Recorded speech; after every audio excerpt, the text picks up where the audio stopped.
Наш любимый персонаж, сирийский Пабло Эскобар, младший брат свергнутого президента Башара Асада, стал символом не только власти и богатства, но и жестокости. Его имя ассоциируется с незаконной торговлей каптагонами, которую он поставлял не только в Сирию, но и за рубеж. Как и знаменитый колумбийский наркобарон, Махер Асад использовал свои связи для создания своего имперского богатства, а также для поддержания насилия и подавления протестов в Сирии.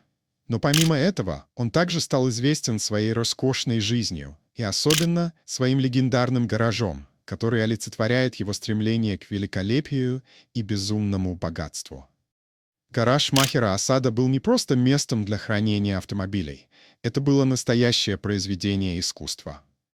В его коллекции находились автомобили от ретро-роскошных машин до суперсовременных моделей, и каждая из них была подчеркивающим элементом его статуса.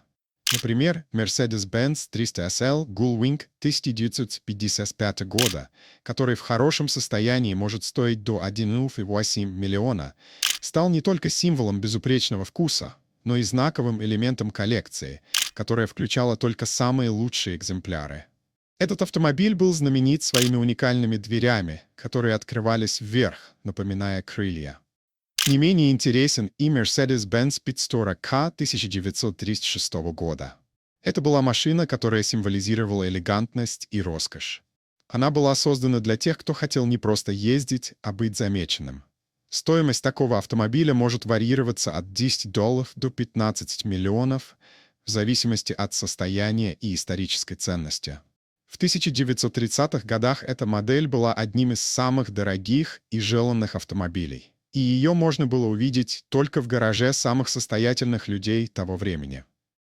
Но Махер Асад не ограничивался только ретро-автомобилями. Его гараж также включал современный шик, и его коллекция суперкаров была впечатляющей. Среди них был Rolls-Royce Phantom стоимостью от $495, Ferrari 488 GTB за $330 и, конечно же, Lamborghini Aventador, цена которого может достигать $501. Эти автомобили были не просто средствами передвижения, а выражением его личного стиля и власти. Но помимо автомобилей у Махера Асада был еще один склад, который представлял собой настоящий парад роскоши и вкуса. Это было место для хранения его коллекции алкогольных напитков, от редких вин до дорогих крепких напитков. Эта коллекция служила дополнением к его впечатляющим гаражам и была одной из его привилегий, где он мог наслаждаться своим богатством и устраивать эксклюзивные вечеринки. Его гараж был не только местом для автомобилей, но и настоящим выставочным залом для машин, которые восхищали своей красотой, мощью и историей. Все эти машины не использовались для официальных визитов или рабочих нужд. Они служили исключительно для личных удовольствий и символизировали безмерное богатство и роскошь. Но как бы ни была шикарна его коллекция, она являлась лишь поверхностью. За этим великолепием скрывалась жестокая реальность. Махер Асад был не только владельцем потрясающих автомобилей, но и одним из главных участников жестоких репрессий, которые сопровождали правление его семьи в Сирии. Под его командованием действовала фракция элиты, ответственная за подавление протестов, разрушение городов и многочисленные военные преступления. Особое внимание стоит уделить участию Махера Асада в массакре в Сейднае 2008 года, когда в тюрьме было жестоко подавлено восстание заключенных. Это событие оставило неизгладимый след в истории сирийского конфликта и стало ярким примером жестокости режима, который возглавлял его брат Башар. Итак, гараж Махера Асада — это не просто коллекция автомобилей.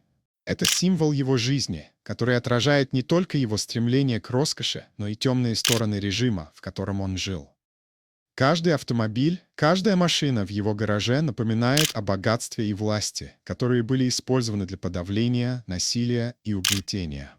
Вся эта роскошь является лишь фасадом, скрывающим ту жестокую реальность, которую он и его семья привнесли в страну.